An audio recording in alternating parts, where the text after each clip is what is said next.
Hey guys, welcome to a new video on how to access Game Center on iOS 14. So you're going to go to the App Store, then your profile, and then click on Game Center, and here you can change your nickname, view achievements for games, and see your friends and add new friends.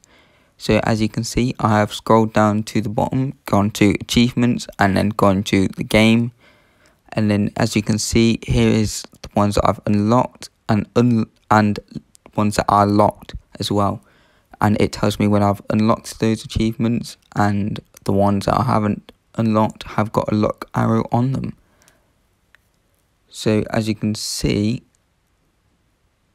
there's an add friends button which you can tap, and when you tap that, it sends you to iMessage, and you can add the person's name where it says to, and then you can just click the send button as usual once you've typed in their name in the top.